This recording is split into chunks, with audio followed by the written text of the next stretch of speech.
Assalamualaikum warahmatullahi wabarakatuh.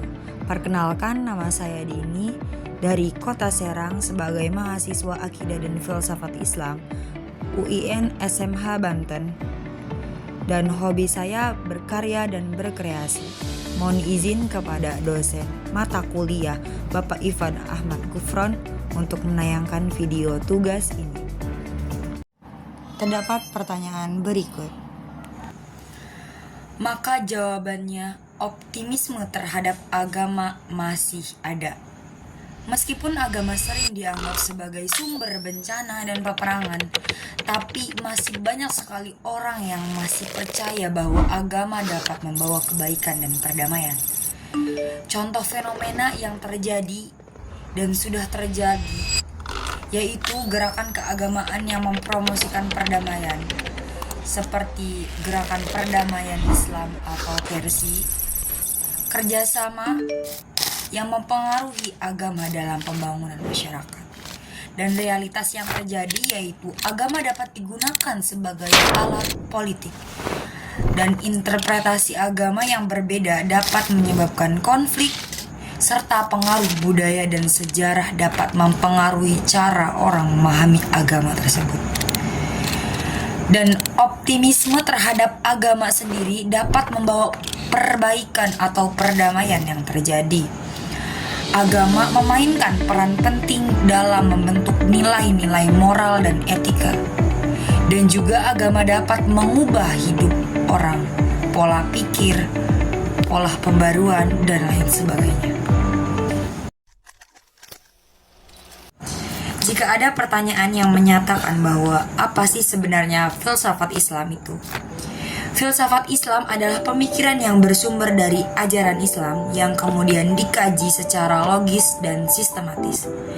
Filsafat Islam sendiri mengkaji tentang masalah-masalah umum seperti eksistensi, pengetahuan, jiwa, Tuhan, dan agama.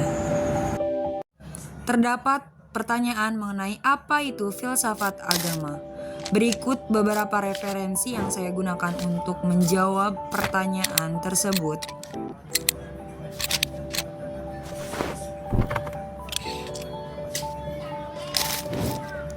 Menurut referensi, filsafat Islam adalah pemikiran yang bersumber dari ajaran Islam dan dikaji secara logis dan sistematis. Namun, jika berdasarkan jurnal yang saya gunakan sebagai bahan referensi, di sana menyatakan bahwasanya agama sebagai pola hidup manusia. Artinya, agama sendiri mempunyai pola yang kemudian mengembangkan jiwa manusia untuk saling beragama, bersosialisasi.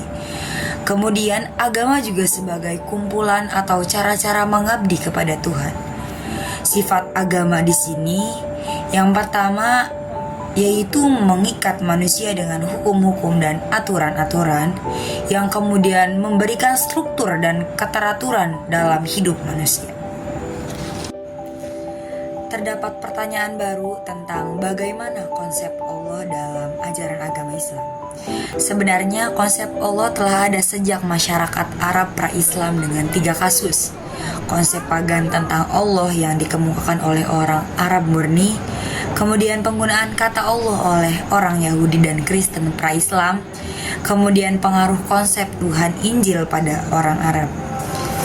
Allah juga mempunyai arti atau makna yaitu nama Tuhan yang maha suci dan maha mulia, penciptaan dan penggerak pertama. Allah juga tuntunan setiap jiwa manusia yang kehadirannya itu dapat dirasakan oleh setiap manusia. Sekian penjelasan dari saya, mohon maaf apabila ada kesalahan atau kekeliruan dalam